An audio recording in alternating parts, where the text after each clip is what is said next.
सिंधुदुर्गमध्ये हिंसक डंपर आंदोलन प्रकरणी आमदार नितेश राणे यांच्यासह 25 जणांना अटक करण्यात आली आहे। नितेश राणे यांनी रविवारी ओरोस कोर्टात हजर करण्यात येणार आहे। मनमानीपणे रॉयल्टी आकारणी विरोधात डंपर आंदोलन पुकारण्यात आलं होतं। जवळपास 1000 डंपर जिल्हाधिकारी कार्यालयापुढे उभे करून या आंदोलनाला सुरुवात झाली होती। यानंतर परिसरात तणावपूर्ण वातावरण निर्माण झालं होतं। यावेळी आंदोलकांनी थेट जिल्हाधिकारी कार्यालयात घुसण्याचा प्रयत्न केला। आंदोलकांना थोपवण्यासाठी यावेळी पोलिसांना लाठीचार्जही करावा लागला।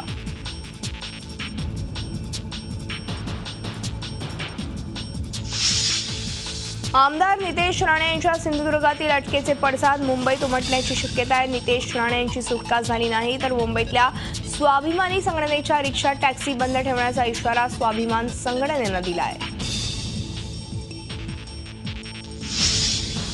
निवडणुकीत विरोधात काम केलं म्हणून एका हॉटेल चालकाला बेदम मारहाण झाल्याची घटना अहमदनगरमध्ये घडली आहे। सोपान शिंदे असं या हॉटेल चालकाचं नाव आहे। सोपान शिंदे आपल्या हॉटेलवर जात असताना आष्टी खडकत रोडवर ढोल वस्तीजवळ 5 ते 6 जणांनी तलवारीनं वार करत लोखंडी रॉडनं त्यांना बेदम मारहाण केली।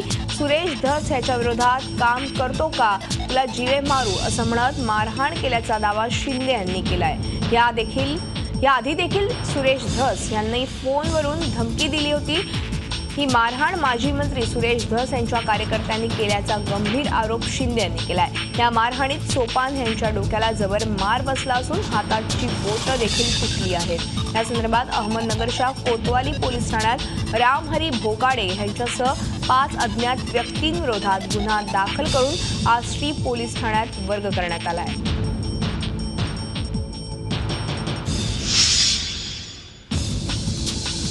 हिंगोली जिल्ह्यातील हिवरखेडा परिसरातल्या एका शेतकऱ्यांच्या विहिरीत अनोळखी महिलेचा मृतदेह आढळून आलाय।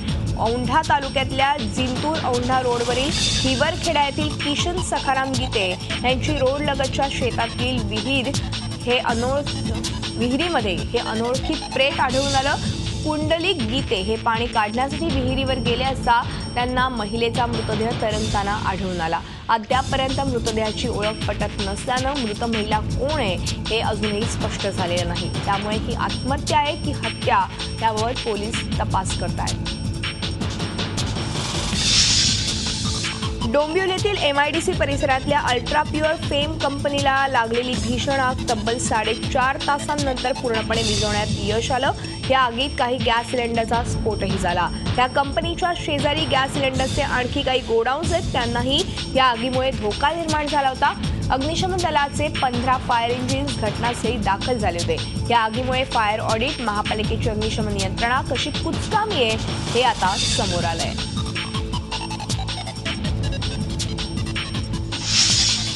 20 पेक्षा कमी पटसंख्या असणाऱ्या शाळा बंद करण्याच्या सरकारच्या निर्णयाविरोधात यवतमाळमध्ये आंदोलन करण्यात आलं। शिक्षकांनी डॉक्टर पंजाबराव देशमुख राष्ट्रीय शिक्षक परिषद संघटनेच्या नेतृत्वात यवतमाळ जिल्हाधिकारी कार्यालयासमोर बेधडक आंदोलन केलं। शाळा बंदच्या निर्णयामुळे लाखो विद्यार्थ्यांचं भवितव्य संकटात सापडलंय। यवतमाळ जिल्ह्यातील 318 शाळांना याचा फटका बसणार आहे। 4500 विद्यार्थ्यांचं भवितव्य धोक्यात येणार आहे।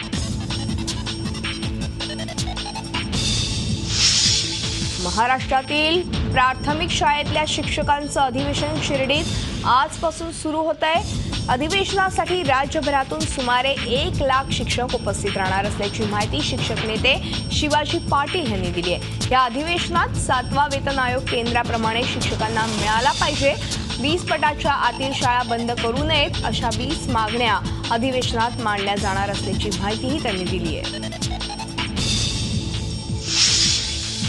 दिव्यांगांच्या विविध मागण्यांसाठी बुलढाणा जिल्हा परिषदेवर प्रहार संघटनेच्या वतीनं मोर्चा काढण्यात आला। वीज भांडवल योजनेची त्वरित अंमलबजावणी करावी। त्या योजनेच्या उद्दिष्टासाठी लीड बँकेस निर्देश द्यावे। स्थानिक स्वराज्य संस्थेचा 3% निधी त्वरित खर्च करावा यासह विविध मागण्यांसाठी हे आंदोलन करण्यात आलं। यावेळी संतप्त आमदार बच्चू कडू यांनी जिल्हा परिषदेच्या मुख्य कार्यकारी अधिकाऱ्यांना सुनावलं। तसंच 4 एप्रिलला विविध मागण्यांसाठी दिल्लीत मोर्चा काढणार असल्याचं कडू यांनी सांगितलं।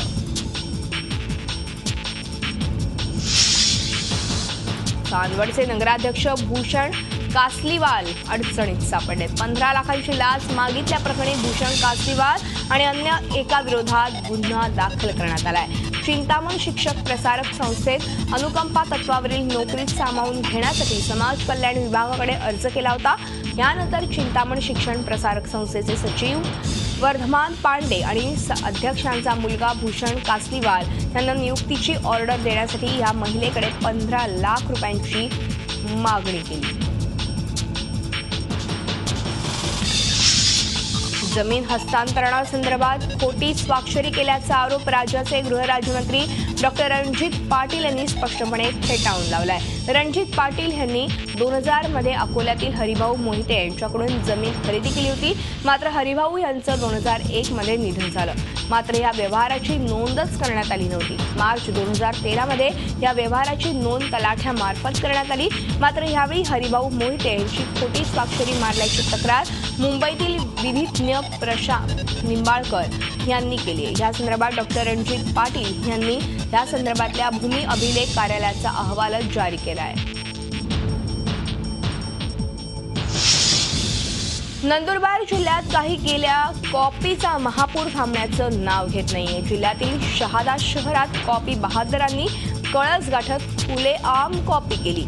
शहादा येथील एक विद्यालयात इंग्रजीच्या पेपर दरम्यान कॉपीचा महापूर वाहत होता। हा सर्व प्रकार परीक्षा पर्यवेक्षकांसमोर सुरू असून विद्यार्थ्यांविरोधात कोणतीही कारवाई करण्यात आली नाही। कॉपी बहादर विद्यार्थ्यांनी बेंचवर पुस्तक, गाईड आणि झेरॉक्स समोर ठेवून हा पेपर लिहिला। कुणाची भीती न बाळगता ज्या पद्धतीनं विद्यार्थी कॉपी करत होते त्यावरून जिल्ह्यात परीक्षण नियंत्रण यंत्रणा अस्तित्वात आहे की नाही असा सवाल उपस्थित होतोय।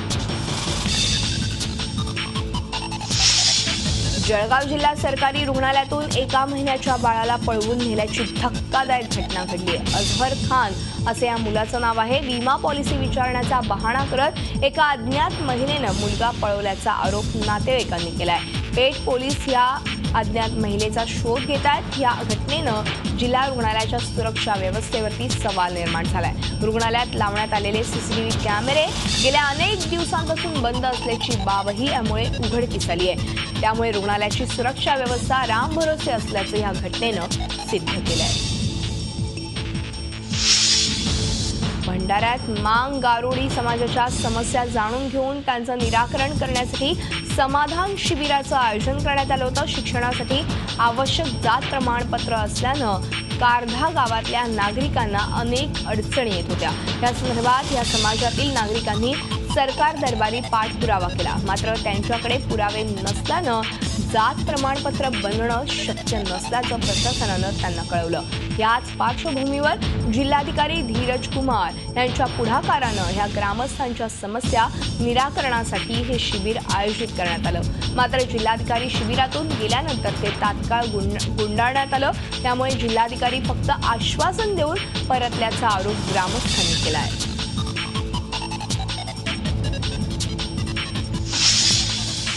परभणीमध्ये भीषण पाणी टंचाई निर्माण झाली असून हंडाभर पाण्यासाठी नागरिकांना जीवघेणी धडपड करावी लागते।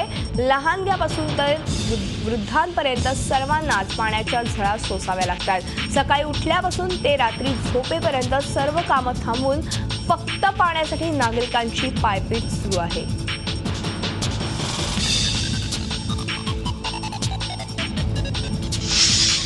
अधिवेशनाच्या तोंडावर सत्ताधाऱ्यांचा दुष्काळ दौरा म्हणजे केवळ फोटो सेशन आणि पिकनिक असल्याची टीका माजी मुख्यमंत्री तसंच काँग्रेस प्रदेशाध्यक्ष अशोक चव्हाण यांनी केली आहे। दुष्काळानं रुद्र रूप धारण केलेलं असताना सरकारची शेतकऱ्यांसाठी दुष्काळात मदत करण्याची कृती मात्र शून्य आहे असा आरोप अशोक चव्हाण यांनी केला आहे। मराठवाड्यात सरकार नावाची व्यवस्था अस्तित्वात नाही असा आरोप विरोधी पक्षनेते राधाकृष्ण विखे पाटील यांनी केलाय। ते धुळे जिल्ह्यातल्या दुष्काळी परिस्थितीची पाहणी करण्यासाठी आले होते। भाजप सेना सरकारनं जनतेचा विश्वास गमावला असून जनता आणि सरकार यांच्यात प्रचंड विसंवाद निर्माण झाल्याचंही त्यांनी यावेळी म्हटलंय। शिंदखेडा, हतनूर, सोनगीर, जामखेडी धरण नजीक गावातल्या दुष्काळाची त्यांनी पाहणी केली। हतनूर येथील रमेश पाटील ह्या आत्महत्या केलेल्या शेतकऱ्याच्या कुटुंबाची भेट घेत त्यांचं सांत्वन विखे पाटील यांनी केलं।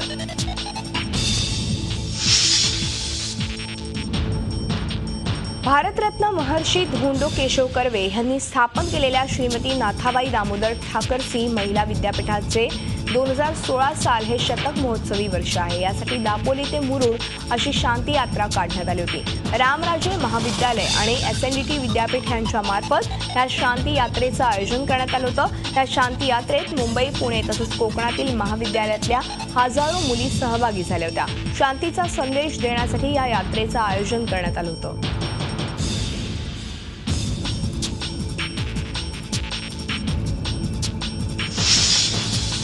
अकोल्यात 2 दिवसीय महाआरोग्य शिबिराला सुरुवात झाली आहे। पालकमंत्री डॉक्टर रणजित पाटील, जिल्हा प्रशासन आणि आरोग्य विभागाच्या पुढाकारानं हे आयोजन करण्यात आलंय। 11 स्टॉल्सच्या माध्यमातून या शिबिरात 150 तज्ज्ञ डॉक्टर्स आणि 350 कर्मचाऱ्यांनी आपली सेवा दिली आहे। शिबिराच्या पहिल्याच दिवशी जिल्ह्यातील 6000 रुग्णांनी यामध्ये सहभाग नोंदवला। रुग्णांची संख्या लक्षात घेता नागपूर आणि अकोल्यातील खासगी दवाखान्यांची मदतही घेण्यात आली आहे। 2 दिवसात या शिबिरात जवळपास 15 ते 20 हजारांवर रुग्णांवर उपचारांचं नियोजन करण्यात आलं आहे।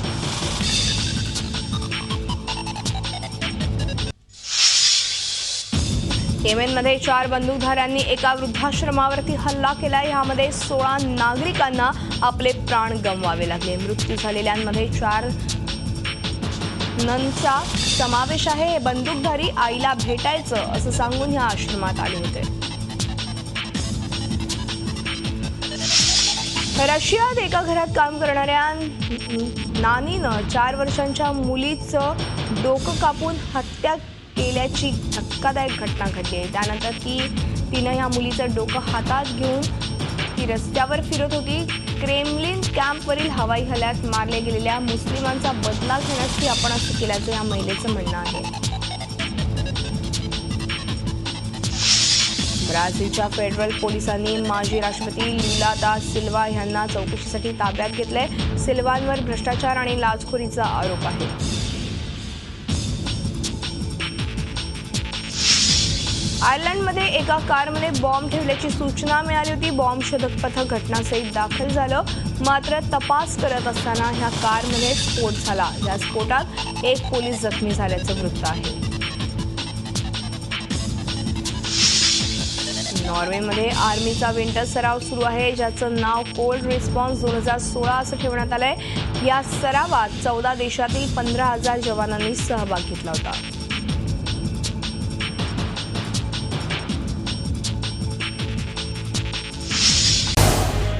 झी 24 तास रहा एक पाऊल पुढे।